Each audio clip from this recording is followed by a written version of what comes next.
আল্লাহর নবী বিশ্বনবী রাহমাত নিয়ে বলেন, আমার উম্মতেরা, তোমরা যদি সুন্দরভাবে ওযু করো, এই উম্মতের এতই দাম। আল্লাহর নবী বলেন, তোমরা যখন ওযু করবা, ওযু করতে গিয়া তোমরা যখন হাত ধুইবা, হাত দ্বারা যত গুনাহ করেছো আল্লাহ সব গুনাহ জড়াইয়া দিবে। আল্লাহর নবী বলেন, এইভাবে যখন তুমি মুখ ধৌত করলা, মুখ দ্বারা যত গুনাহ করেছো সকল গুনাহগুলো মহান আল্লাহ ঝরাইয়া দিবে। মাথা যখন ধৌত করেছো, মাথা দ্বারা যত গুনাহ করেছো সব গুনাহগুলো ঝরাইয়া দিবে।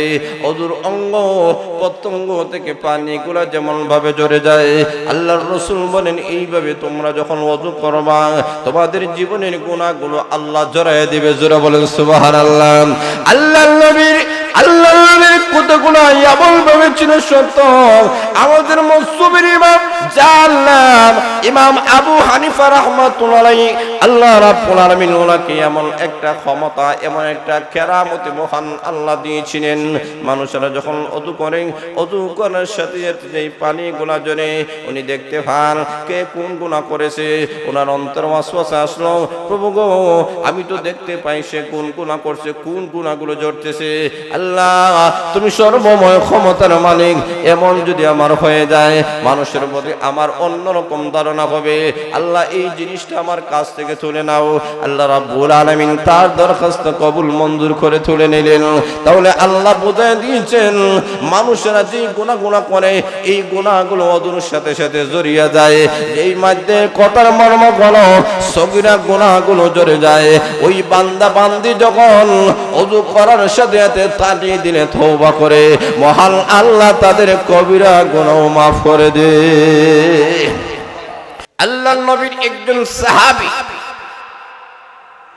যার নাম উসাইদ ইবনে হুযাইর রাদিয়াল্লাহু তাআলা, উনি ওনার ঘরে বসে আল্লাহর কালাম কোরআন সূরা বাকারা তেলাওয়াত করতেছে। তো মাঝে মাঝে সুবহানাল্লাহ আলহামদুলিল্লাহ বললে বড় খুশি লাগে। বলতে রাজি আছেন ইনশাআল্লাহ? আরো জোরে বলেন ইনশাআল্লাহ। উসাইদ বিন হুযাইর রাদিয়াল্লাহু তাআলা সূরা বাকারা তেলাওয়াত করতেছে। ওনার তেলাওয়াত শুনে গোরা লাফানো শুরু করছে। আর আসতে বলেন সুবহানাল্লাহ। উনি তেলাওয়াত যতক্ষণ করেন গোরায় লাফায়, তেলাওয়াত বন্ধ, গোরার লাফানি বন্ধ। এক পর্যায়ে উনি আশ্চর্যান্বিত হয়ে গেলেন, টেনশনে পড়ে গেলেন। একটা আশ্চর্য হলো গোরা কেন লাফায়। 2 নম্বর টেনশন হলো গোরার কাছে ওনার একজন সন্তান ছিল, ছোট বাচ্চা। তো উনি চিন্তা করছেন, গোরা যেইভাবে লাফাচ্ছে এইভাবে যদি লাফায় আমার সন্তান যে ভিটা বানাইয়া ছাড়বে। জোরে বলেন ঠিক না বে ঠিক? এমনি উসাইদ বিন হুযাইর রাদিয়াল্লাহু তাআলা আশ্চর্যান্বিত হয়ে গেলেন। আমি আল্লাহর কালাম তেলাওয়াত করি, ওই গুনাহটা লাফায়, কিন্তু তেলাওয়াত বন্ধ করে দিলে আল্লাহ পায় না। কারণটা কি? সন্তানের ভালোবাসায়, সন্তানের মহব্বতে তেলাওয়াত বন্ধ করে সন্তানটাকে কাছে নিয়ে এসেছেন। পরের দিন আল্লাহর নবী বিশ্বনবী রাহমাতুল্লাহ কাছে গিয়ে বলেন, ইয়া রাসূলুল্লাহ, ইয়া হাবিবাল্লাহ, আগে নবীজি আমি এইভাবে আল্লাহর কালাম সূরাতুল বাকারা যখন তেলাওয়াত করে গোরা লাফানো শুরু করে, এরপরে যখন বন্ধ করে লাফানো বন্ধ করে, এমন একটা রহস্যময় ঘটনা ঘটে গেল আমি তো বুঝতে পারি নাই। আল্লাহর নবী মুস্কি হাসি দিয়ে বলেন, ওরে উসাইদ বিন হুযাইর, চিন্তা করিও না, ঘাবড়াইও না। তুমি জানো নি জিবরাইল আমাকে জানাইয়া দিয়েছে গত রজনীতে আল্লাহর কালাম যে তুমি তেলাওয়াত করেছিলে, তোমার তেলাওয়াত শুনে আকাশের ফেরেশতারা প্রতিযোগিতা শুরু করে দিয়েছে তোমার সঙ্গে মুসাফা করার জন্য। রে উসাইদ বিন হুযাইর, তুমি যদি আল্লাহর কালাম তেলাওয়াত করা বর্ণনা করতা, তাহলে আকাশের ফেরেশতারা আসিয়া তোমার সঙ্গে মুসাফা করত, পৃথিবীর সকল মানুষগুলা ফেরেশতাদেরকে দেখতে পাইত। এমন আল্লাহর বান্দারা এই দুনিয়া থেকে চলে গেছে, তারা তেলাওয়াত করছেন জমিনে, আকাশে খবর হয়ে গেছে। আর আসতে বলেন সুবহানাল্লাহ। আল্লাহ বলেন এই আসমান আর জমিন, চন্দ্র সূর্য গ্রহ নক্ষত্রগুলা ততদিন পর্যন্ত পৃথিবীর মধ্যে চলবে, আল্লাহর সৃষ্টির নিজাম ততদিন পর্যন্ত চলবে যতদিন পর্যন্ত আল্লাহর জমিনে আল্লাহর কালাম তেলাওয়াত জারি থাকবে। যারা বলেন ঠিক না ঠিক? তেলাওয়াত বন্ধ, আল্লাহর নাম লওয়ালা লোক যখন দুনিয়াতে থাকবে না, আল্লাহ বলেন আসমান জমিনের নিজাম টিকা রাখবে না, মাহফিল চলবে, প্যান্ডেল থাকবে। যারা বলেন ঠিক না ঠিক? মাহফিল শেষ হয়ে যাবে, প্যান্ডেল স্টেজ কোনো কিছুই থাকবে না। যারা বলেন ঠিক না ঠিক? আল্লাহ বলেন চন্দ্র সূর্য গ্রহ নক্ষত্র পাহাড় পর্বত নদী নাদাগুলা গোটা পৃথিবীটা আমি আল্লাহ সৃষ্টি করেছি। আমার কোরআন যতদিন তেলাওয়াত হবে, আমার আলোচনা যতদিন পৃথিবীর মধ্যে হবে, আসমান জমিন টিকে থাকবে, আলোচনা বন্ধ হবে, আকাশের মালিক বলেন তামাম পৃথিবী ধ্বংস হয়ে যাবে। যারা বলেন ঠিক না ঠিক?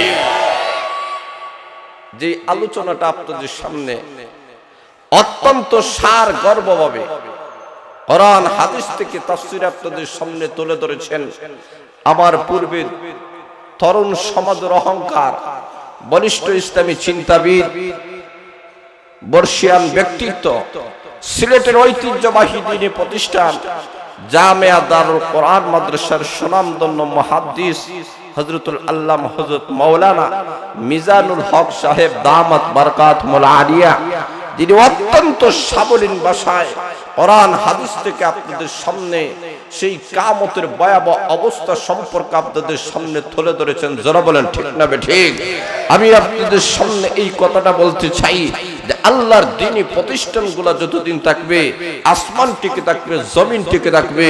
দ্বীনি প্রতিষ্ঠানগুলো যদি না থাকে, আসমান টিকবে না, জমিনে টিকবে না, পৃথিবীতে কোনো বেঈমান কাফিরদের অস্তিত্ব থাকবে না, সব ধূলিসাৎ হয়ে যাবে। যারা বলেন ঠিক না ঠিক? এখনো শুন ভাইরা, আমার মহান আল্লাহ রাব্বুল আলামিন আমাদেরকে মহান আল্লাহ কেন সৃষ্টি করেছেন? এই পৃথিবীতে আল্লাহ আমাদেরকে সৃষ্টি করার একটা কারণ, একটা উদ্দেশ্য আছে কি নাই? যারা বলেন আছে কি নাই? বিনা কারণে অকারণে আল্লাহ আমাদেরকে সৃষ্টি করে নাই, নির্দিষ্ট একটা কারণে মহান আল্লাহ আমাদেরকে এই দুনিয়ার মধ্যে আল্লাহ সৃষ্টি করেছেন। আল্লাহু আকবার। এমন কিছু আল্লাহওয়ালারা এই দুনিয়া থেকে চলে গেছেন, এরা যখন আল্লাহর কাছে যেই দোয়া করছে, কারণ বান্দা যতই গুনাহগার হয় আল্লাহর কাছে যখন ক্ষমা চায়, আল্লাহ বলেন চাইতে দেরি হয়, মাফ করতে 1 সেকেন্ডও দেরি হয় না। খলিফাতুল মুসলিমিন আমিরুল মুমিনিন ওমর রাদিয়াল্লাহু তাআলা মদিনার রাষ্ট্রপ্রধান, উনি একদিন মসজিদে নববীর মধ্যে তাহিয়া দেখেন গ্রাম থেকে একটা লোক এসেছে। ওই লোকটা আল্লাহর নবী বিশ্বনবী রাহমাতুল্লিল আলামিন রওজা শরীফ জিয়ারত করতেছে, আর এমন সুন্দর করে আল্লাহর কাছে দোয়া করতেছে, উনার দোয়ার ভঙ্গি দেখে উনি আশ্চর্যান্বিত হয়ে গেছে। আর হুজুর বলেন সুবহানাল্লাহ। আর এই উম্মতের ঈমানটাও বড় আশ্চর্য। এই উম্মতের ঈমানের দাম আছে নি? জোরে বলা আছে কি নাই? আল্লাহর নবী বিশ্বনবী রাহমাতুল্লাহ আলাইহি আমার সাহাবায়ে কেরাম বলো তো দেখি কাদের ঈমান সবচেয়ে বড় আশ্চর্যজনক ঈমান? আল্লাহর নবী সাহাবা کرام বলেন ইয়া রাসূলুল্লাহ ইয়া হাবিবাল্লাহ আল্লাহর নবী গো সবচেয়ে আশ্চর্যজনক ঈমান কোন ফেরেশতাদের ঈমান আল্লাহর নবী বলেন কেবলভাবে তাদের ঈমানটা আশ্চর্য হলো এমনি আল্লাহর নবীর সাহাবায়ে کرام বলেন তারা না আল্লাহর নিকটবর্তী আল্লাহর কাছাকাছি এই কারণে তাদের ঈমানটা বড় আশ্চর্যজনক আল্লাহর নবী বলেন হতে পারে না তাদের ঈমান আশ্চর্যজনক এবার সাহাবায়ে کرام বলেন আগে নবীজি তাহলে বুঝতে পেরেছি আপনাদের ঈমান নবীদের ঈমান বড় আশ্চর্যজনক ঈমান আল্লাহর নবী বলেন না কেবলভাবে নবীদের ঈমান আশ্চর্যজনক হতে পারে কারণ নবীদের কাছে আল্লাহর কালাম নাজিল হয়েছে আরো জোরে বলেন নবীদের কাছে মহান আল্লাহ রাব্বুল আলামিনের কাছে কালাম নাজিল হয়েছে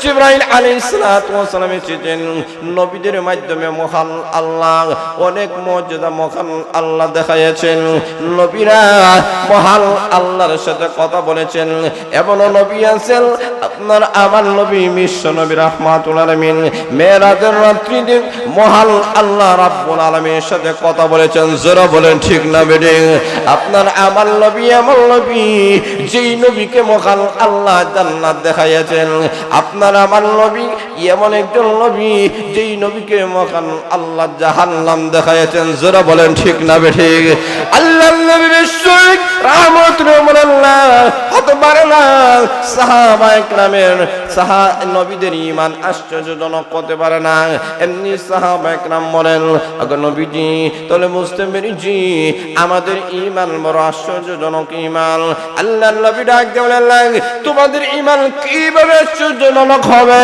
কারণ তোমাদের সামনে আমি নবী আগমন করেছি আমি নবীকে তোমরা দেখেছো তোমাদের কাছে আল্লাহর কালাম মহান আল্লাহ নাযিল করেছেন তোমাদেরকে মহান আল্লাহ আমি নবীর মাধ্যমে আল্লাহ সহযোগিতা করেছেন বদরের যুদ্ধে মহান আল্লাহ 5000 আল্লাহ ফেরেশতা মাধ্যমে আল্লাহ সাহায্য করেছেন জোরে বলেন ঠিক না বেঠিক তোমাদের কাছে অনেক নিদর্শন আছে কাজেই তোমাদের ঈমান আশ্চর্যজনক ঈমান হতে পারে না আল্লাহর নবী ডাক দিয়ে বলেন আমার সাহাবায়ে کرام আশ্চর্য ঈমান হলো তাদের ঈমান যেই মানুষেরা যেই উম্মতেরা এমন একটা যুগের মধ্যে আসলো যেই যুগের মধ্যে তারা এসেছে এই যুগের মধ্যে আসার কারণে কোরআন নাযিল হওয়াটা তারা দেখে নাই নবীকে দেখে নাই কিন্তু নবীর প্রতি ঈমান এনেছে আল্লাহর কালামের প্রতি ঈমান নিয়ে এসেছে ওরে আমার সাহাবায়ে کرام তাদের ঈমান হলো আশ্চর্যজনক ঈমান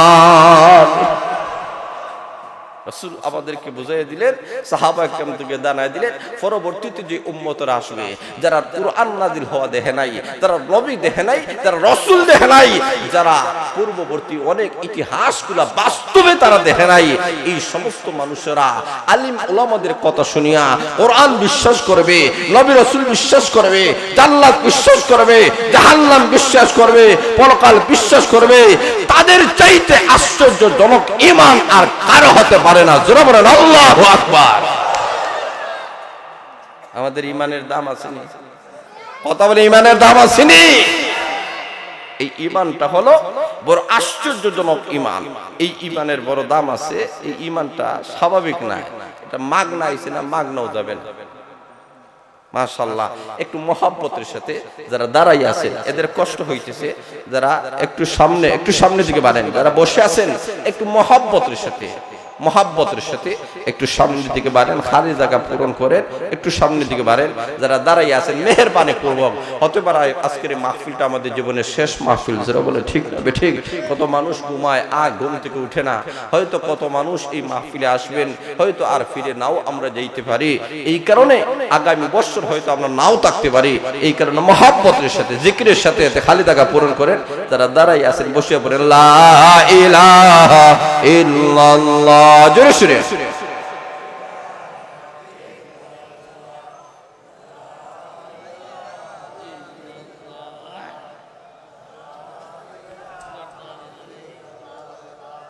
লা ইলাহা ইল্লাল্লাহ জোরে সুরে লা ইলাহা ইল্লাল্লাহ লা ইলাহা ইল্লাল্লাহু মুহাম্মাদুর রাসূলুল্লাহ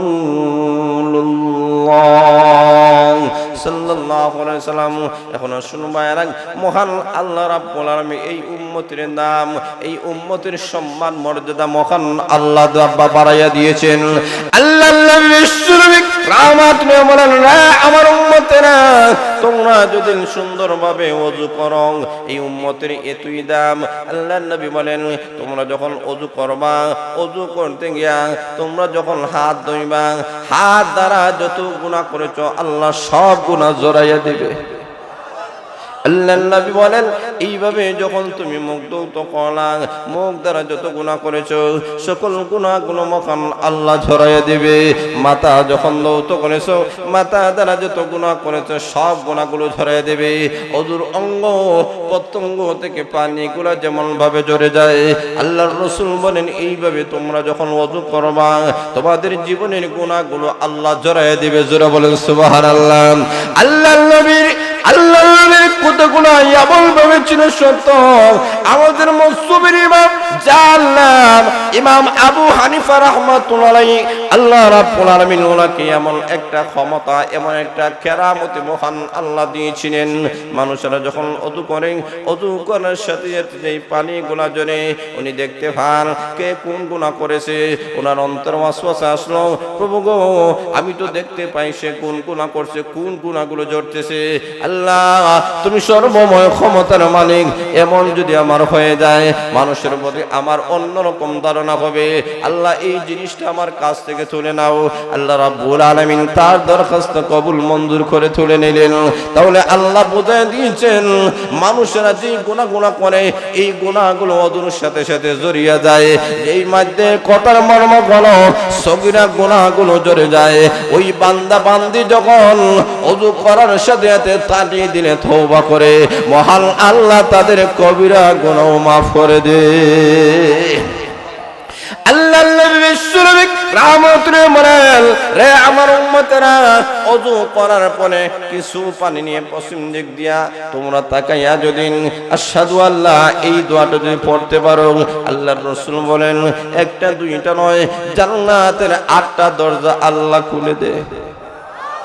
আল্লাহ নবী বলেন, যেই দরজা দিয়ে চাও প্রত্যেকটি দরজা থেকে তোমার জন্য আহ্বান করা হয়।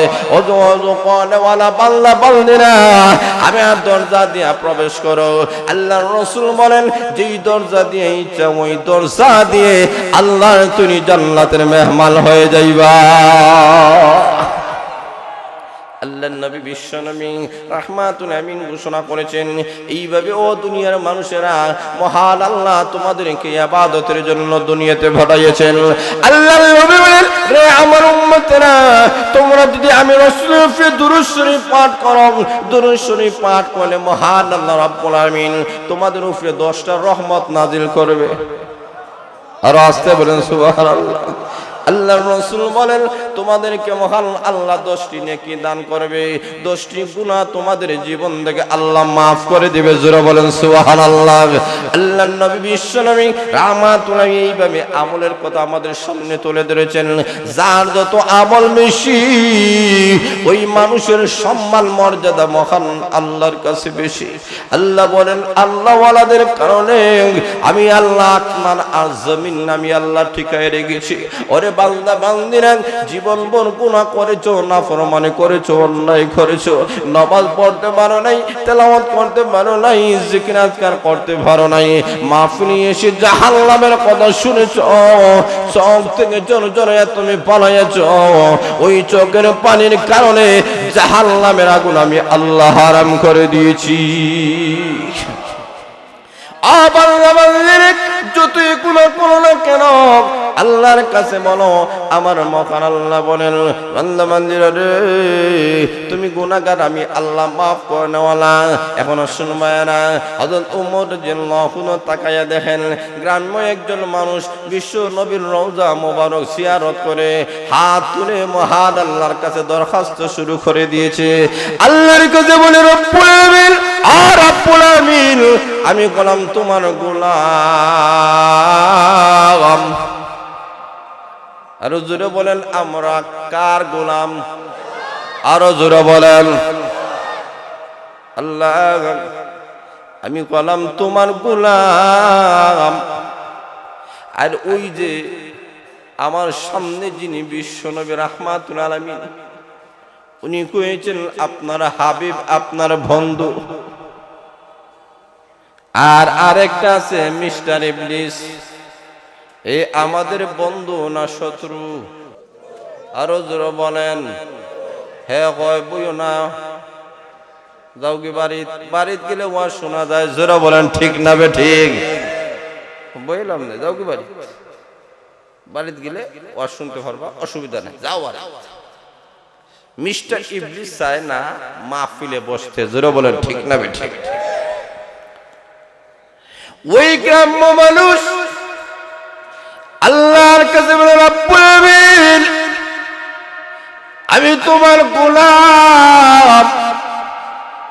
আর উনি হয়েছেন তোমার বন্ধু, তোমার হাবিব। আর একটা আছে মিস্টার ইবলিস, প্রভু গো আমি গুনাহ করে করে আমার জীবন ধ্বংস করে দিয়েছি। আল্লাহ গুনার দিকে তাকাইলে জাহান্নামে যাওয়া ছাড়া কোনো গতি নেই। আল্লাহ জাহান্নামের লাকড়ি না আমি হয়ে গেলাম, দুনিয়ার আগুন সহ্য করতে পারি না, জাহান্নামের আগুন আমি কিভাবে সহ্য করব? আল্লাহ আমি ক্ষতির মধ্যে পড়ে গেলাম।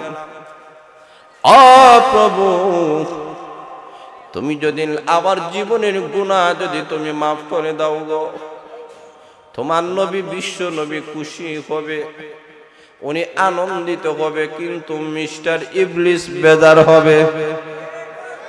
আরো জোরে বলেন।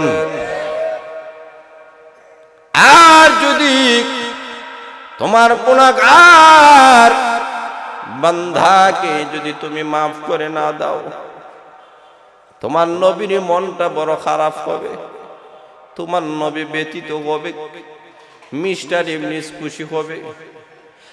আর মাফ করে দিলে তোমার নবী খুশি হবেন, মিস্টার ইবলিস বেজার হবে। আল্লাহ তুমি বলো কি করবা? তোমার নবীরে খুশি করবা না ইবলিসরে খুশি করবা? সুবহানাল্লাহ। তার দোয়ার ভঙ্গিটা বুঝছেন নি? কথা বুঝছেন না? আল্লাহরে বলতেছে আল্লাহ তোমার নবীরে খুশি করতে চাও না, শয়তানরে খুশি করতে চাও। এর মানে হচ্ছে আল্লাহ তো চাইবে না তার নবী বেজার হোক। জোরে বলে না সুবহানাল্লাহ। আল্লাহ কি চাইবে নবী বেজার হোক? জোরে বলে চাইবে? তার বঙ্গির মর্ম, দোয়ার মর্মই হচ্ছে নবীর উসরায় যেন আল্লাহ আমার মতো পাপীকে মাফ করে দেয়। প্রভু আল্লাহ তোমার সর্বময় ক্ষমতার মালিক, তোমার নবীকে তুমি খুশি করবা, শয়তানের মুখটা তুমি কালো করে হলো। শুধুমাত্র তাই নয়, লোকটা বেড়ে আর রব্বুল আলামিন মক্কা নগরীতে আমরা দেখেছি কোন সর্দার যদি মারা যায় তাকে দাফন করার পরে তার লাশটা দাফন করার পরে তার যে গোলামটা আছে ওই গোলামটাকে নিয়ে কবরের সামনে বলা হয় সর্দারের উসিলায় তাকে আজাদ করে দিলাম। এর মানে হলো উনি না লিডার ছিলেন, নেতা ছিলেন, তার উসিলায় তাকে আজাদ করে দিলাম। আবু আহকামুল হাকিমিন তোমার বন্ধু বিশ্বনবী রাহমাতুল আলামিন হয়েছিল আমাদের জন্য মডেল, আমাদের জন্য নেতা। জোরে বলেন ঠিক না বেঠিক? মুসলমান জাতির নেতা আল্লাহর নবী বিশ্বনবী। আর্জেন্টিনা ব্রাজিল মুসলমানের মডেল হতে পারে না। জোরে বলেন ঠিক না বেঠিক?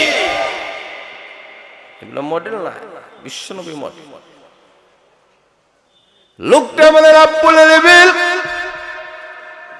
তোমার নবীর উসিলায় জীবনের গুনাহগুলো তুমি মাফ করে দাও। খলিফাতুল মুসলিমিন আমিরুল মুমিনিন ওমর রাদিয়াল্লাহু তাআলা তার দোয়ার ভঙ্গি শুনে উনি আশ্চর্যজনিত হয়ে গেলেন। এত সুন্দর দোয়া আমি জীবনে অনেক দোয়া করলাম, কত মানুষের দোয়ার মধ্যে শরীক হইলাম, কিন্তু গ্রাম্য লোকটা এত সুন্দর ভঙ্গিতে আল্লাহর কাছে দোয়া করতেছে। খলিফাতুল মুসলিমিন আমিরুল মুমিনিন বলেন, রব্বুল আলামিন, ওই গ্রাম্য লোকটা যেই ভঙ্গিতে তোমার কাছে দোয়া করতেছে আমি ওই ভঙ্গিতে তোমার কাছে দোয়া করি, আমারও দোয়া কবুল মঞ্জুর করে না।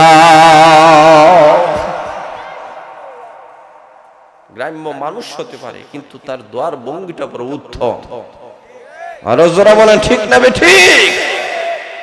আল্লাহ বলে বান্দা যতই গুনাহ করে না কেন, এই বান্দাটা যখন আল্লাহর কাছাকাছি চলে যায়, আল্লাহ ডাক দেখো যতই গুনাহ করো, যদিও গুনাহগার, কিন্তু মহান আল্লাহ আছেন গফফার। হুজুরে বলেন ঠিক না ঠিক? আল্লাহ বলেন ঈমানদার অবস্থায় যদি তোমার মরণ হয়, একটা হলো ঈমানদার অবস্থা, ইবাদতওয়ালা অবস্থায় তোমার মরণ, আরেকটা হলো বেঈমান কাফির অবস্থায় মরণ। দুইটা মরণে, দুইটা কবরে সমান না বেশ কম? আর হুজুরে বলেন একজন ঈমানদার লোক তার মরণের সময় যখন হয়, জান্নাত থেকে রেশমি কাপড় দিয়ে ফেরেশতারা ৭০,০০০ ফেরেশতারা আগমন করতে থাকে। লাইন দুইটা, একজনের পিছনে আরেকজন, একজনের পিছনে আরেকজন, ৭০,০০০ ফেরেশতারা আসিয়া তাদের লিডার হলেন আজরাইল আলাইহিস সালাতু ওয়াস সালাম, জান্নাতি রেশমি কাপড় নিয়ে আসিয়া ডাক দেয়া হয়, তোমার জানটা বাহির করে ওই জান্নাতি রেশমি রুমালে রেখে দেওয়া হবে, তোমার ঠিকানা হবে সাত আকাশের উপরে ইল্লিয়িনে। তখন লোকটাকে বলা হয় জান্নাতে যাইবে, ওই জান্নাত ওই তাই নাকি? বলে আর দেরি করতে চাই না, এই নাপাক দুনিয়ায় থাকতে চাই না, আমাকে জান্নাতে নিয়ে চলো। জানটা যখন কবজ হয়ে যায়, ফেরেশতারা এই জানটাকে নিয়ে আকাশের দিকে রওনা করে। প্রথম আকাশের মধ্যে গিয়া দরজা আছে, দরজার মধ্যে ফেরেশতা নক করে। ফেরেশতা দারওয়ান ফেরেশতা বলেন, কে? বলে আমি ফেরেশতা। কেন আইছো? বলে অমুকের ছেলে অমুকের জান নিয়ে আইছে। বলে কেন? বলে গেটটা করে দাও, উপর দিক দিয়ে নিয়ে যেতে চাই। বলে ঠিক আছে, তার আত্মার গ্রানে বোঝা যায় এই লোকটা জান্নাতি। প্রথম গেট খুলে দেওয়া হয়, দ্বিতীয় গেইটে যাওয়ার পরে আবারও পারমিশন চাওয়া হয়। এইভাবে ৭টা গেইটে পারমিশন চাওয়া হয়। ৭টা গেইটের পারমিশন দেওয়ার পরে সাত আকাশের উপরে ইল্লিয়িন নামক একটা স্থান আছে, ওই জায়গায় গিয়ে তার নামটা ওই জায়গায় লিপিবদ্ধ করে দেওয়া হয়।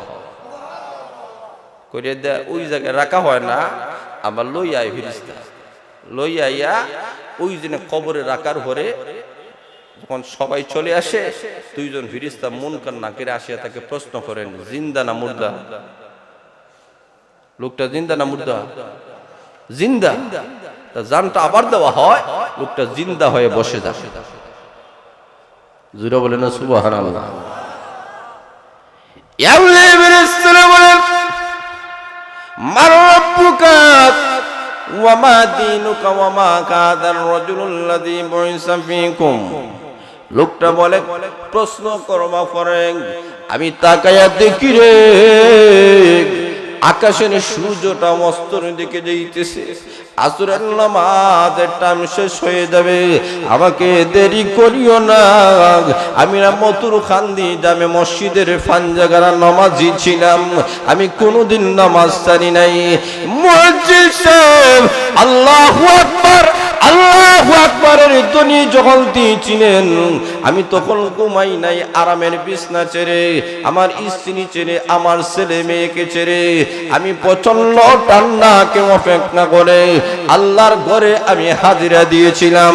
আমি না সেই নামাজি বান্দা, ওরে তোমরা দাঁড়াও, পরে তোমাদের প্রশ্নের জবাব দিব, আমাকে নামাজ পড়তে দাও। ফেরেশতারা বলেন, ওরে আল্লাহর প্রিয় বান্দা অথবা বান্দি, নামাজের কোনো দরকার নাই, তুমি জানো না কোন জগতে তুমি চলে এসেছো, তুমি বুঝতে পারো নাই, তুমি মনে করেছো এটা দুনিয়ার জগৎ, আসলে দুনিয়ার জগৎ নয়, এটা হয়েছে কবরের জগৎ। এমনি লোকটা বলবে, তাই নাকি? বলে হ্যাঁ। তাহলে ঠিক আছে, প্রশ্ন করো। তিনটা প্রশ্ন করা হবে। আল্লাহর নবী বলেন, লোকটা যেহেতু নামাজি ছিল, তিনটি প্রশ্নের জবাব দিয়ে দিবে। আল্লাহ ঘোষণা করবেন, জান্নাতি লেবাস পরিধান করাইয়া দাও, জান্নাতি বিছানা বিছাইয়া দাও, কবর থেকে জান্নাত পর্যন্ত একটা লাইন করে দাও। এখন জান্নাতের সুঘ্রাণ ওই জায়গা থেকে পাইতেছে। এই লোকটা আল্লাহ রাব্বুল আলামিন কাছে দরখাস্ত করবে, আর রাব্বুল আলামিন এই কবর জগতে থাকতে আমাদের মন চায় না, জান্নাতের এত সুঘ্রাণ লাগতেছে, জান্নাতের হাওয়া বাতাস গুলো আমার শরীরে রাখতেছে, ওগো রাব্বুল আলামিন এই জায়গায় আমি কেন থাকবা, আমাকে সরাসরি জান্নাতের ভিতরে ঢুকাইয়া দাও, জান্নাতের লাখ নিয়ামত এই জায়গা থেকে আমি শুধুমাত্র দেখতেছি, এই মাধ্যমে যদি এতই আনন্দ লাগে, এতই খুশি লাগে, এতই সুখ লাগে, সরাসরি জান্নাতের ভিতরে ঢুকলে কতই না আনন্দ হবে, কতই না ভালো হবে। আল্লাহ ডাক দিয়ে বলবেন, ফেরেশতারা আমার বান্দাটাকে জানাইয়া দাও, এখনো পর্যন্ত হাসরের মাঠ কায়েম হয় নাই, হাসরের মাঠ কায়েম না হওয়া পর্যন্ত আমি আল্লাহ না জান্নাতে দিব না। তাহলে এই বান্দা যে তাড়াতাড়ি করতেছে, আল্লাহ ডাক দিয়ে বলেন, ফেরেশতারা এই বান্দা তো দুনিয়া থাকা অবস্থায় তাসবিহওয়ালা ছিল, সুবহানাল্লাহ বলনেওয়ালা ছিল, আলহামদুলিল্লাহ বলনেওয়ালা ছিল, আল্লাহু আকবার বলনেওয়ালা ছিল, এই বান্দার হাতে দুনিয়াতে তাসবিহ ছিল। ও ফেরেশতারা কবর জগতের মধ্যে আমার বান্দার হাতে জান্নাতে তাসবিহ তুলে দাও। তারাতে তাসবিহ দাও, তাসবিহ করার গুণ আছে না? জোরে বলেন আসেনি? ওই জায়গায় তাসবিহ দেওয়া হবে। এখন তাসবিহ লইয়া সুবহানাল্লাহ সুবহানাল্লাহ পড়া শুরু করব। এই জায়গায় পড়ার কোনো দাম আছে না?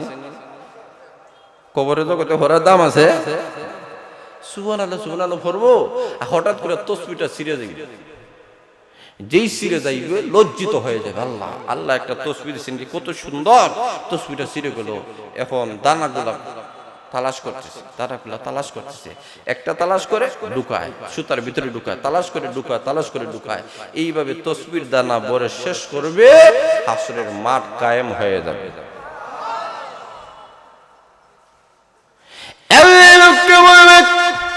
রাব্বুল আলামিন তোমরা বলেছিলে এই কবর জগতে লক্ষ লক্ষ কোটি কোটি বছর কবর জগতে থাকতে হবে। রব্বুল আলামিন তোমরা বলেছো এই কবর জগৎ লম্বা একটা জিন্দেগি, আমি এখনো পর্যন্ত তাসবিহ দানাগুলা ভিতরে ঢুকাইতে পারি নাই, তাসবিহ কমপ্লিট করতে পারি নাই, হাসরের মাঠ কায়েম হয়ে গেছে। আল্লাহ ডাক দিয়ে বলবেন, ফেরেশতারা রে আমার বান্দাকে জানায়া দাও, এই তাসবিহ দানা কুস্তে গিয়া যে সময়টুকু ব্যয় হয়েছে তার কাছে সামান্য হতে পারে, কিঞ্চিৎ সময় হতে পারে, কিন্তু আমি মহান আল্লাহ এই সময়ের ভিতরে হাজার হাজার বছর আমি আল্লাহ পার করে দিয়েছি। বান্দার কোনো খবর, কথা বলেন খবর, আরো জোরে বলেন। আল্লাহর উদ্দেশ্য হলো যে তুমি নেকদার বান্দা, তার সময় পাস হইতেছে না, একটা কাজে লাগাইয়া আল্লাহ সময়টা পাস করে দিলেন। আরো আসতে বলেন সুবহানাল্লাহ। তাহলে বোঝা গেল ইমানদারের মৃত্যু, ইমানদারের কবর জগৎ একরকম, সুখ না দুঃখ? জোরে বলেন, আরো জোরে বলেন। পক্ষান্তরে বেঈমান কাফিরদের মৃত্যুটাও ভিন্ন রকম হবে, কবর জগতের অবস্থাও ভিন্ন রকম হবে। কবরের মধ্যে যখন রাখা হবে, তিনটি প্রশ্নের জবাব যখন দিতে পারবে না, এই লোকটা দেখবে তার কবরটা জাহান্নামের গর্ত হয়ে গেছে। আসতে বলেন নাউজুবিল্লাহ, আরো জোরে বলেন। কারণ মৃত্যুটা যদি ভালো না হয়, এই পৃথিবী থেকে এমন অনেক আল্লাহওয়ালারা দুনিয়া থেকে চলে গেছে, আকাশ থেকে চিঠি এসেছে আল্লাহর পক্ষ থেকে। আর আসতে বলেন সুবহানাল্লাহ। এমন কিছু আল্লাহওয়ালারাও দুনিয়া থেকে চলে গেছে। ওমর ইবনে আব্দুল আজিজ রাহমাতুল্লাহ আলাইহি, ওরা ইন্তেকাল হয়ে গেছে, ওনাকে কাফন দাফন করা হবে। জানাজার নামাজ হইয়া কবরটাকে, লাশটাকে কবরের দিকে নিয়ে দেওয়া হইতেছে। হঠাৎ করে দেখা যায় উপর দিক থেকে একটা চিঠির মতো, খামের মতো একটা কাগজ আসতেছে, এসে এসে ওনার লাশের উপরে পড়ে গেছে। আর আসতে বলেন সুবহানাল্লাহ। লোকেরা ডরাই গেছে, শূন্যস্থান থেকে কাগজ আইছে, ডরাই গেছে, ধরবে কি ধরবে না, ধরবে কি ধরবে না। আল্লাহ ধরো, চিঠি ধরা হয়েছে। চিঠি খুলে লেখা দেখা গেল, এখানে লেখা আছে আল্লাহ তার জিন্দেগীর গুনাহ মাফ করে দিয়েছে। শুধুমাত্র তাই নয়, ওই চিঠির মধ্যে লেখা আছে ওমর ইবনে আব্দুল আজিজকে কবরের মধ্যে যখন দাফন করবারে এই চিঠিটা তার সঙ্গে দিয়ে দিও। হাসরের ময়দানে উনি যখন উঠবেন, আল্লাহ যখন জিজ্ঞেস করবেন কি নিয়ে এসেছো, কোন আমল নিয়ে এসেছো। ওমর ইবনে আব্দুল আজিজ এমন একজন আল্লাহওয়ালা একজন বাদশা ছিলেন, এমন একজন আল্লাহওয়ালা একজন বুজুর্গ ছিলেন।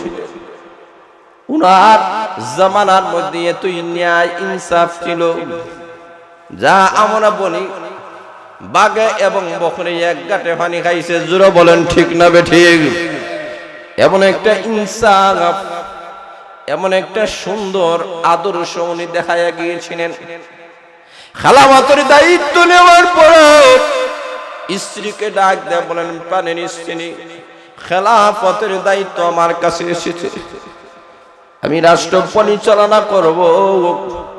সুন্দরভাবে করতে গিয়ে যদি তোমার হক আদায় করতে না পারি, প্রাণের স্ত্রী, আমি তোমাকে অবসর দিয়ে দেই, আমার কাছ থেকে চিরকালের জন্য তোমাকে বিদায় দিয়ে দেই। কারণ তোমার কিয়ামতের কঠিন ময়দানে তুমি স্ত্রী আমার বিরুদ্ধে মামলা করবা, আমি আসামির কাঠ গড়ায় আমি দাঁড়াইয়া যাব, হতে মানে না, তোমাকে চিরকালের জন্য বিদায় দিয়ে দেই। উনি ইঙ্গিতের মাধ্যমে কি বুঝাইয়াছেন? স্ত্রী বড় বুদ্ধিমতা ছিলেন। স্ত্রী ডাক দিয়ে বলে, আমি বুঝতে পেরেছি খেলাফতের দায়িত্ব পালন করতে গিয়াম, রাষ্ট্র পরিচালনা করতে গিয়াম হয়তো আমার হক আপনি পরিপূর্ণভাবে দিতে পারবেন না, এই কারণে আপনি আশঙ্কার মধ্যে পড়েন, আমাকে চিরকালের জন্য বিদায় দিতে চান। আগে প্রাণের স্বামী ঘাবড়াবেন না, মনপূর্ণ হবেন না, আমি কোনোদিন আমার হকের জন্য আপনার কাছে কোনোদিন আবদার করব না। এমনি উনি বলেন, অবশ্যই শুনলেন, আমার যত অলংকার আছে সবগুলা দিনের রাস্তায় আমি দিয়ে দিলাম। আর আসতে বলেন সুবহানাল্লাহ। আমার যত অলংকার আছে আমি সবগুলা দিনের রাস্তায়, আল্লাহর রাস্তায় আমি দিয়ে দিলাম। প্রাণের স্বামী, হাসরের ময়দানে, কিয়ামতের কঠিন ময়দানে আমি আশাবাদী আমার মহান আল্লাহ আপনাকে জান্নাতের মেহমান করবেন। স্বামী গো, কিয়ামতের কঠিন ময়দানে স্ত্রীর অধিকার নিয়ে আপনার সঙ্গে যেন আমি জান্নাতের মেহমান হতে পারি। কেমন ভাবে তারা আল্লাহ ওয়ালা ছিলেন, কেমন ভাবে তারা ফরেজগার ছিলেন। এমন অনেক মহিলারা এই দুনিয়া থেকে চলে গেছেন, তারা পরকাল চাইছেন। বাদশাহ হারুন রশিদ তার স্ত্রী উনি বিবাহ করবেন, স্ত্রী ডাক দিয়ে বলেন আমার মোহর দেওয়া লাগবে না, মোহরে কোনো টাকা পয়সা লাগবে না, শুধুমাত্র মদিনা থেকে একটা খাল খনন করে দেন গো, যাতে জনগণের ফায়দা হয়, এটা আমার মোহর হয়ে যাবে। আল্লাহ ওয়ালারা যারা এই বান্দা এবং বান্দিরা দুনিয়াকে মাইনাস করছে, দুনিয়াকে তারা ধরেন নাই, দুনিয়ার লোভ লালসা তাদের অন্তরে ছিল না, তাদের অন্তরে ছিল আল্লাহ এবং তার রাসূলের ভালোবাসা, পরকালের ভালোবাসা। জোরে বলেন ঠিক না বেঠিক? আল্লাহর বিশ্ববিক রাহমাতুল বলেন ও দুনিয়ার উম্মতরা, এই দুনিয়ার মহব্বতই কোন সমস্ত গুনার মূল, গুনার মগজ। জোরে বলেন ঠিক না বেঠিক? এই দুনিয়ার ভালোবাসা যার অন্তরে যত বেশি, এই মানুষগুলা পরকালের ক্ষতির মধ্যে পড়বে তত বেশি। আল্লাহ আমাদেরকে দুনিয়ার জন্য আল্লাহ বানান নাই, খাওয়ার জন্য আল্লাহ আমাদেরকে বানান নাই, ঘুমানোর জন্য আল্লাহ আমাদেরকে বানান নাই, আল্লাহ রং তামাশার জন্য আমাদেরকে বানান নাই। তাহলে মহান আল্লাহ আমাদেরকে কেন বানাইয়েছেন? আল্লাহ বলেন বান্দা বান্দীরা রে, আমি আল্লাহ তোমাদেরকে বানাইয়েছি একমাত্র আমার জমিনে আমার গোলামি চলবে। এই জমিন কার? জোরে বলেন কার? আকাশ কার? আরো জোরে বলেন কার? এই জায়গায় গোলামি চলবে কার? আরো জোরে বলেন কার? আল্লাহ বলে আমি আল্লাহর গোলামি এই জমিনের মধ্যে চলবে। ও দুনিয়ার মানুষেরা, দুনিয়ার রং তামাশা ভাইয়া, দুনিয়ার তুচ্ছ তাচ্ছিল্যর একটা জিন্দেগি ভাইয়া, আমি মহান আল্লাহকে ভুলে যাইও না। যারা ইবাদত বন্দি করো না, এরা ইবাদত বন্দি করো, আর যারা ইবাদত বন্দি করবা নিজেকে বড় মনে করি না, মনে করি না আমি বড় আমলওয়ালা। জোরে বলে ঠিক না বেঠিক? কারণ তুমি এই অহংকার আনলে অহংকার পতনে। আরো জোরে বলেন, তুমি যত বড় আলিম হও, তুমি যত বড় ইবাদতওয়ালা হও না কেন, যদি অহংকার চলে আসে, যেমনি ভাই মিস্টার ইবলিস ধ্বংস হয়েছে। জোরে বলেন ঠিক না বেঠিক? কিয়ামত পর্যন্ত যারা ইবাদত করবে কিন্তু রিয়া সহ, অহংকার সহ, এই মানুষটা পতনের মূল হবে। জোরে বলেন ঠিক না বেঠিক? এটাই হচ্ছে তার পতনের কারণ।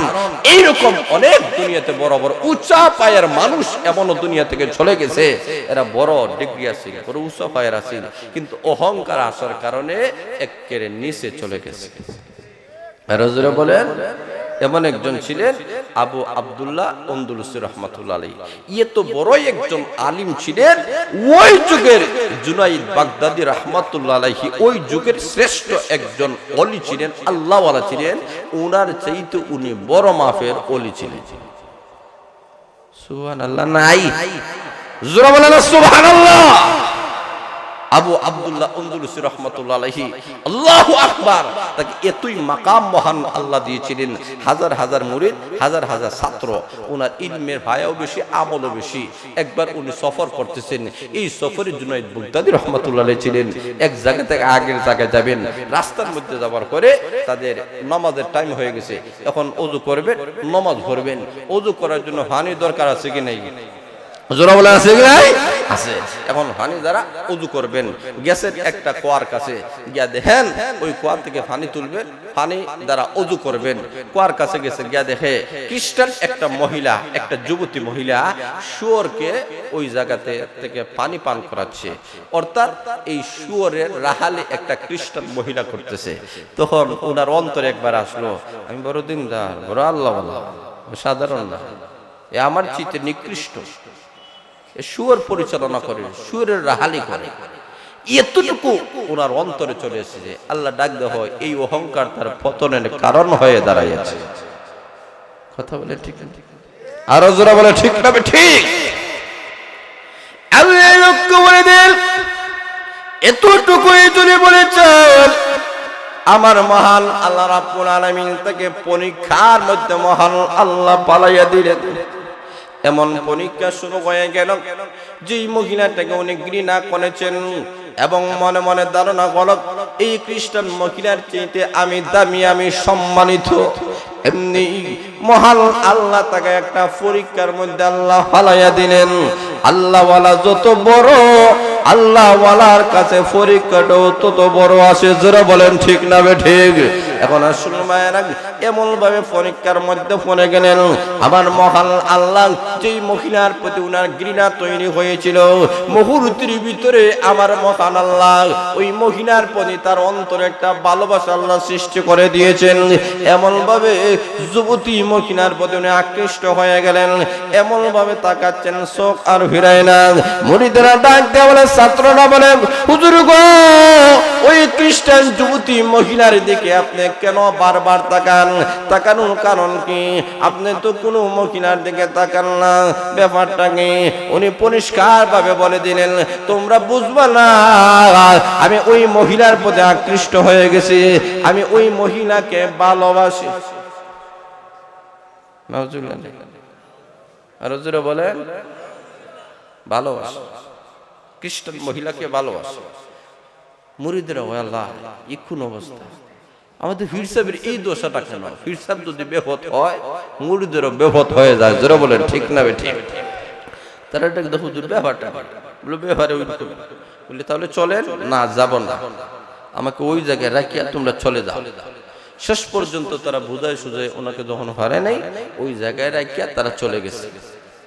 কিছুদিন পর ওনার একজন ছাত্র, যার নাম শিবলি রহমতুল্লাহ, উনি আসলেন উস্তাদের খবর নেওয়ার জন্য। আসিয়া দেখেন, আল্লাহু আকবার, আব্দুল্লাহ উন্দুলুসি রহমতুল্লাহি, আবু আব্দুল্লাহ উন্দুলুসি রহমতুল্লাহ, দেখেন যে ওই মহিলারা যে শুয়োরগুলা রাহালি করতেছে, উনি ওই লাঠি দ্বারা ওইগুলাকে রাহালি করতেছে। আসতে বলে নাউজুবিল্লাহ। আর হুজুর বলেন,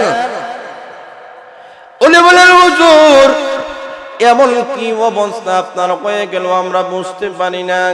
হুজুর বলেন, তার কারণ হলো আবার অন্তরের মধ্যে মহিলার ভালোবাসা এসে গেল। আমি যখন প্রস্তাব দিলাম ওই মহিলাকে বিবাহ করার জন্য, তার বাবা ডাক দিয়ে, আমার মেয়েটা খ্রিস্টান। যুবক, যুবক, যতক্ষণ পর্যন্ত তুমি খ্রিস্টান না কইবা, আমার মেয়েকে তোমার সঙ্গে বিবাহ দিব না। আমি তার শর্ত মেনে নিলাম, আমি খ্রিস্টান হয়ে গেলাম। খ্রিস্টান হওয়ার পরে ওই মহিলাটাকে আমি বিবাহ করলাম, এবং সাথে সাথে ওই শুয়োর গুলাকে আমি এখন রাখালি করি। আমার অবস্থা করুণ হয়ে গেছে রে। আমি চোখের পানি পালাইয়া, লোকটা কান্দে, ছাত্র কান্দে, উস্তাদ কান্দে, এমন ভাবে কান্দন শুরু হয়ে গেছে। ছাত্র বলে, রব্বুল আলামিন, আয় আল্লাহ, আমাদের এমন কোন নেক আমল আসেনি, যেই কোন নেক আমল নুসিনায় আমাদের উস্তাদকে আল্লাহ তুমি হেদায়েত দিয়ে দাও। আল্লাহ তুমি সরল সঠিক পথ আল্লাহ দেখায়া দাও। কারণ সরল সঠিক পথে ইস্তেকামত রাখা এটা নিজস্ব ক্ষমতা নাই, এইগুলা ক্ষমতা কার? আরো জোরে বলেন। এই কারণে দোয়া করবেন, রব্বানা লা তুযিগ কুলুবানা বাদা ইয হাদাইতানা ওয়া হাব লানা মিন লাদুনকা রাহমা। জোরে বলেন ঠিক না বেঠিক? রব্বুল আলামিন হেদায়েত দেওয়ার পরে আল্লাহ আর গোমরা করিও না। যদি তুমি গোমরা করে বলো, তাহলে তো আমার যাবার আর কোনো জায়গা নাই।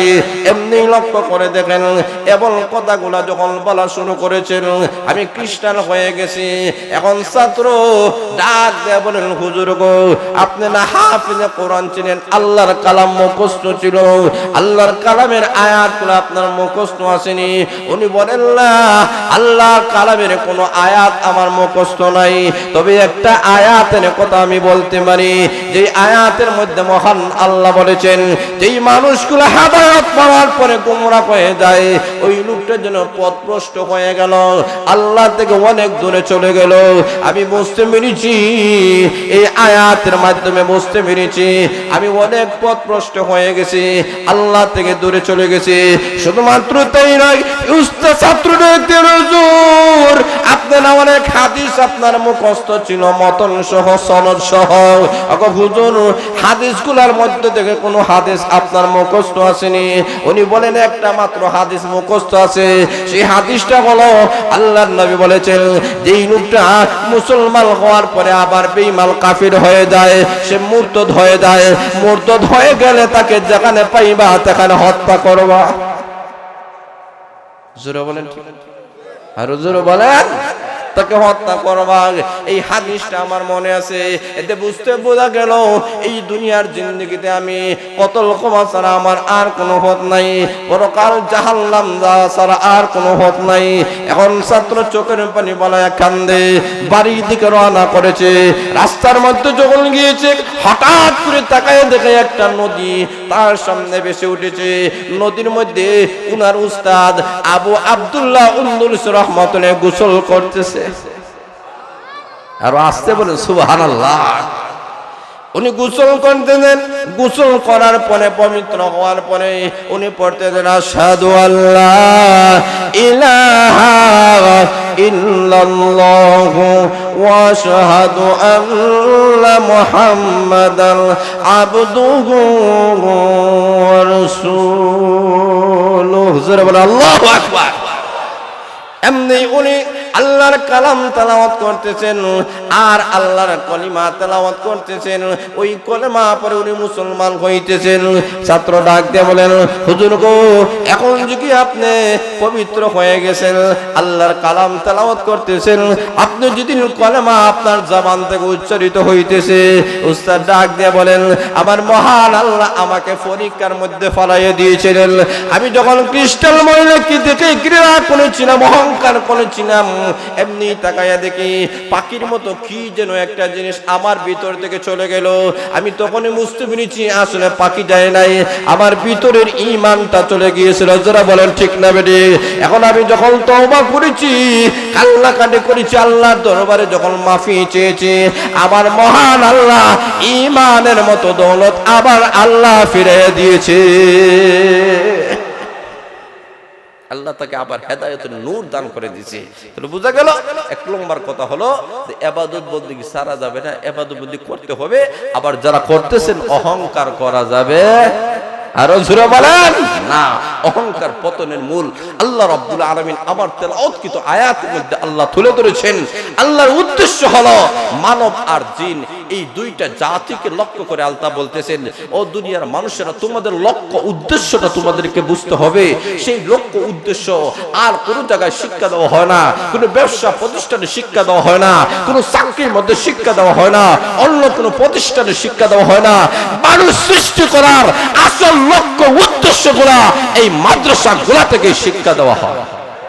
আরো যারা বলে ঠিক না ঠিক? এই মানুষ সৃষ্টি করার যে আসল লক্ষ্য উদ্দেশ্যটা, সেটাই হচ্ছে তার ইবাদত বন্দি করা।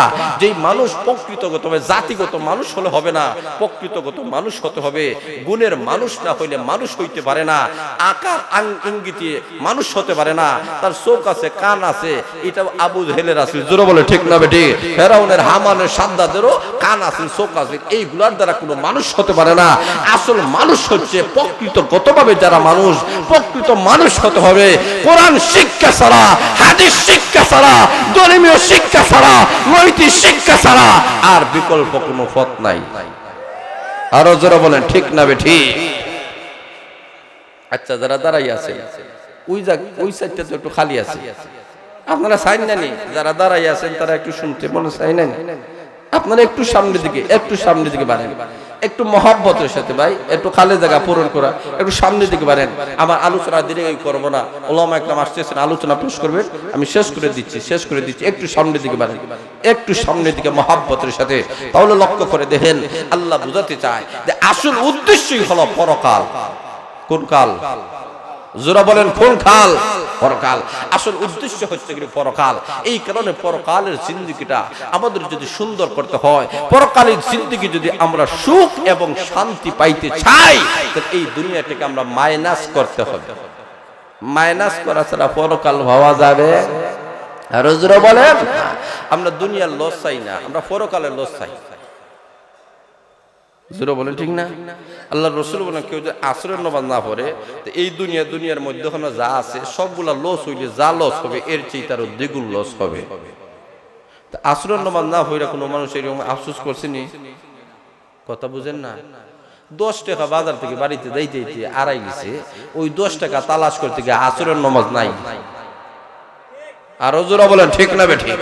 ছেলেরে বাজারে আড়াই গেছে, ছেলেরে খুঁজতে গিয়ে আসরের নামাজ নাই। আল্লাহর রাসূল কি বলছেন যে আসমান আর জমিন তার মধ্যখানে যা আছে, ছেলে আছে না? 10 টাকা আসেনি, দোকান আসেনি, চাকরি আসেনি, ব্যবসা আসেনি, দুনিয়ার সবগুলো আছে। আল্লাহ রাসূল বলতেছেন দুনিয়া যা কিছু আছে সবগুলার চাইতে আসরের নামাজ কদা করা এর চাইতে বেশি ক্ষতিদায়ক। যারা বলেন ঠিক না বে ঠিক, কিন্তু আখিরাতের ক্ষতিটা চায় না, দুনিয়ার ক্ষতি চায়। আর আল্লাহ ওয়ালা যারা এরা চায় দুনিয়ার শরম হোক, লজ্জা হোক, আখিরাত আমার পরিষ্কার হোক। যারা বলেন ঠিক না বে ঠিক। খলিফাতুল মুসলিমিন আমিরুল মুমিনিন ওমর রাদিয়াল্লাহু তাআলা আনহু উনি শুনছেন ওনার সন্তান মদ খাইছে। ওনার সন্তান কি খাইছে? মদ খাইছে। উনি বলেন ওই জায়গার গভর্নরকে বলছেন আমার সন্তান মদ খাইছে বলে, আচ্ছা বিচার করছনি বলে, করছে বলে, কিভাবে করছে বলে, সবাইকে বাহিরে করি আপনার সন্তানরে সম্মানার্থে গড়ের সামনে আনিয়া বেত্রাঘাত করতেছে। এমন ভাবে বাবা হইয়া সন্তানকে আঘাত করতেছে, সর্বশেষ আঘাতটা করা হবে। সাহাবায়ে কেরাম আবদার করেন, ও আমিরুল মুমিনিন, আমাদের মনে হয় এই আঘাতের মাধ্যমে আপনার সন্তানরা এই দুনিয়া থেকে চিরকালের জন্য বিদায় হয়ে যাবে। তাদের দয়া করে মেহেরবানি করে আপনার আঘাত করবেন না, জোরে আস্তে আঘাত করবেন। হযরত ওমর রাদিয়াল্লাহু তাআলা আনহু কারো কথা শুনেন না, সর্বশেষ যে আঘাতটা করছেন এত জোরে করছেন, করতে দেরি হয়েছে, সন্তান মরতে দেরি হয় না। আস্তে খুব সুবহানাল্লাহ। আমরা তো হুজুরে মাদ্রাসায় না হুজুর হলের কাছে সন্তানকে হটাইয়ে দিলে একটা বাড়ি মারলে সুবহানাল্লাহ, দা কুদাল লইয়া। কথা বলেন ঠিক না ঠিক? অথচ লক্ষ্য করে দেখেন আপনার সন্তান জন্ম দিতে পারেন, কিন্তু হক্কানি রব্বানি উলামায়ে কেরাম, এই মাদ্রাসার উলামায়ে কেরামরা খেয়ে না খেয়ে, বেতন পেয়ে না পেয়ে, অনাহারে অর্ধাহারে থেকে আপনার সন্তানগুলোকে জাহান্নামের আযাব থেকে বাঁচানোর শিক্ষা দিচ্ছে। যারা বলেন ঠিক না ঠিক? জাতি গঠন, জাতি তৈরি করার যে শিক্ষা, এই শিক্ষা হচ্ছে মাদ্রাসা শিক্ষা। যারা বলেন ঠিক না ঠিক? এই শিক্ষা আল্লাহর দেওয়া শিক্ষা। কার দেওয়া? আর যারা বলে ঠিক না ঠিক, এটা আল্লাহর দেওয়া শিক্ষা। আল্লাহর কালামকে যারা তেলাওয়াত করবে, আল্লাহর কালামকে যারা পৃথিবীর মধ্যে স্থায়ী রাখার জন্য তার জান দিবে, মাল দিবে, কিয়ামতের কঠিন ময়দানে ওই জান মালের বিনিময়ে আল্লাহ তাকে জান্নাতের মেহমান বানায় দিবে। দরকার আছে কি নেই? যারা বলেন আছে কি নাই? আল্লাহ বলে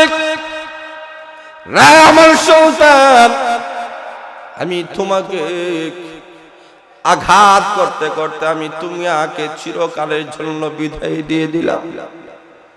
রে কলিজা টুকরা সন্তান, তুমি ভাবিও না তোমার প্রতি আমার মায়া নাই, আমার দয়া নাই, মহব্বত নাই, এমন ভাবিও না।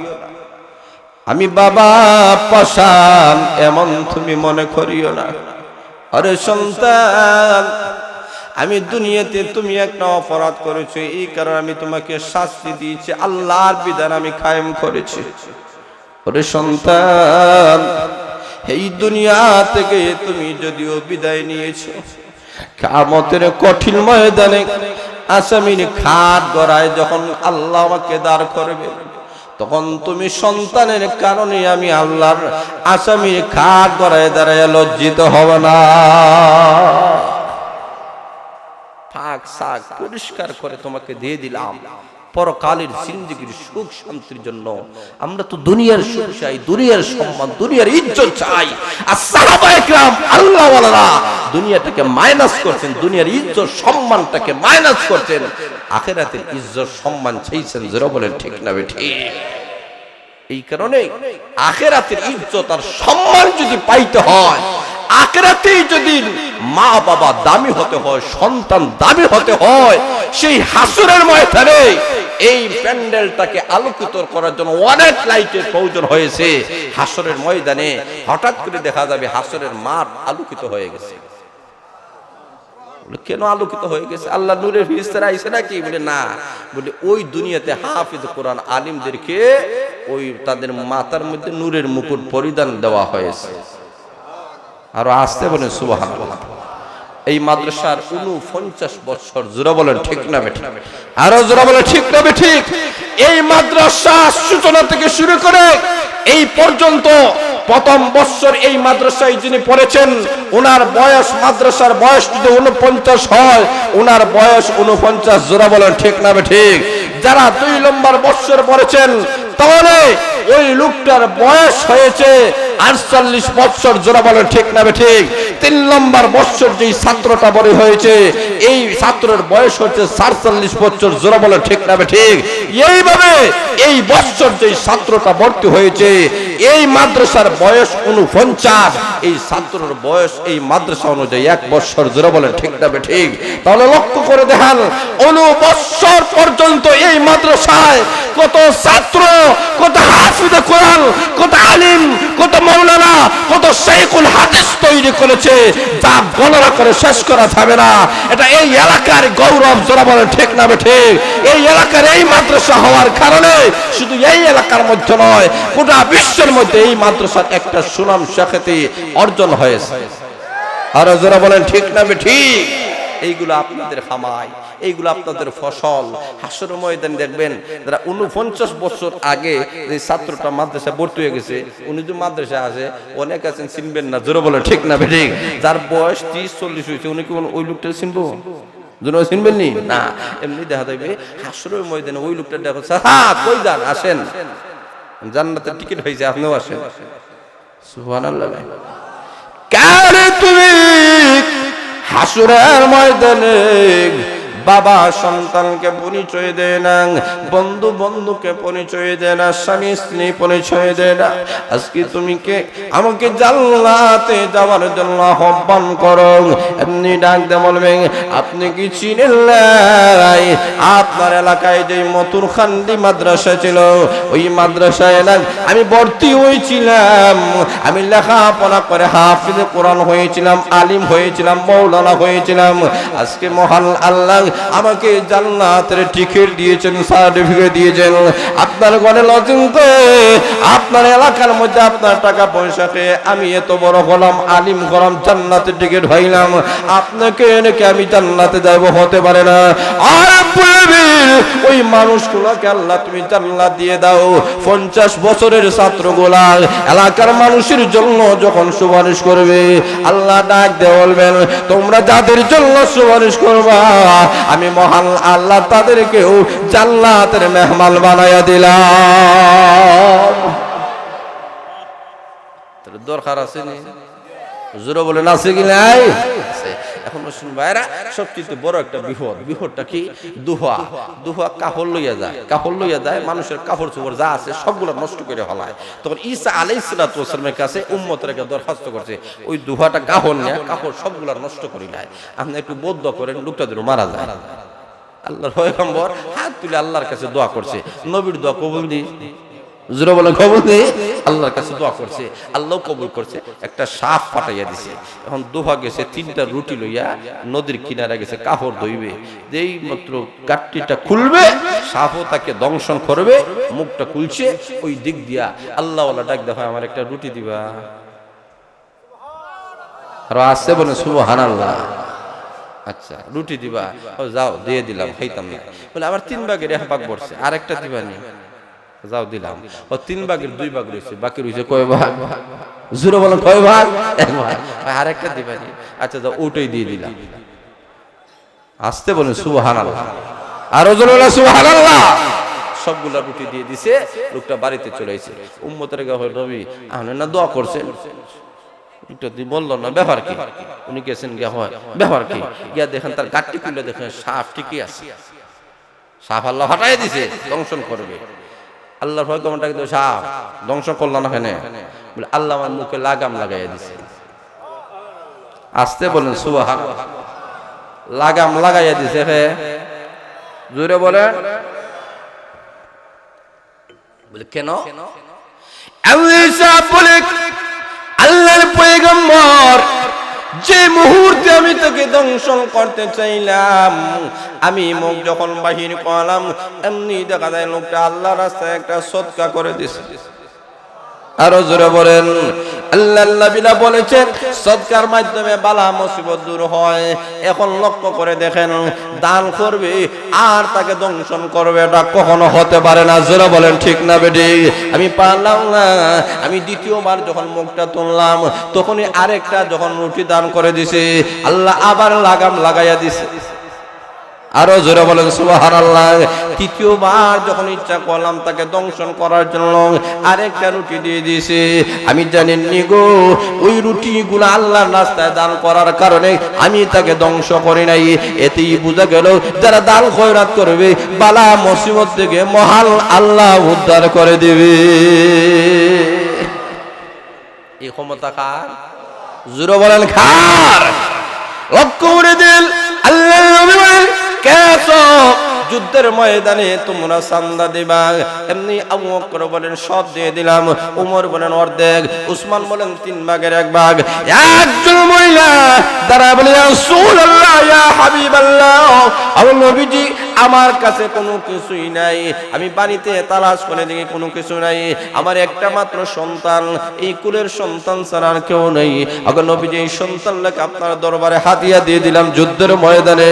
আল্লাহর নবী বলেন মহিলা গো, এই সন্তানের মাধ্যমে তো কোনো ফায়দা হবে না, যুদ্ধেরও হবে না, আমি নবীরও হবে না। ওই মহিলা ডাকতে রাসূলুল্লাহ ইয়া হাবিবাল্লাহ, আল্লাহর নবীজি আপনি জানেননি যখন বেঈমান কাফেররা সামন্তিক দিয়ে হামলা করবে, আমার কোলের সন্তানটাকে সামন দিক দিয়ে আপনি রেখে দিবেন, পিছন দিক দিয়ে যখন হামলা করবে আমার সন্তানরা পিছন দিক দিয়ে রাখবেন, ডানে হামলা করলে ডান দিক দিয়ে রাখবেন, বামে হামলা করলে বাম দিক দিয়ে রেখে দিবেন। এখন নবীজি তীরের আঘাতে, বর্ষার আঘাতে, তরবারের আঘাতে আমার সন্তান জাররা জাররা হয়ে যাবে, আমার কোনো অসুবিধা নাই। কিয়ামতের কঠিন ময়দানে আমি আল্লাহর আসামির কাঠ গড়ায় যাতে দাঁড়াতে না হয়। আল্লাহ যদি জিজ্ঞেস করেন নবী সান্দা চেয়েছিল কোন কি দিয়েছিলেন, আমি বলবো রব্বুল আলামিন আমার কলিজার টুকরা সন্তান, আমার নারী সেনা দল আল্লাহর নবীর দরবারে হাদিয়া দিয়ে দিছি। সাহাবা একরাম আল্লাহর জন্য দিতে, রাসূল যা বলেন তার জন্য দিতে তারা রাজি। জোরে বলেন ঠিক না ঠিক? তো ইসলামের জন্য, কোরআনের জন্য, নবীর জন্য, আল্লাহর কালাম রক্ষা করার জন্য, উলামা একরাম হেফাজত করার জন্য, গোটা পৃথিবী রক্ষা করার জন্য এমন একটা সান্দার কথা যদি বলা হয় তাহলে কারা কারা দিতে রাজি আছেন? হাত তোলাতে দেখা।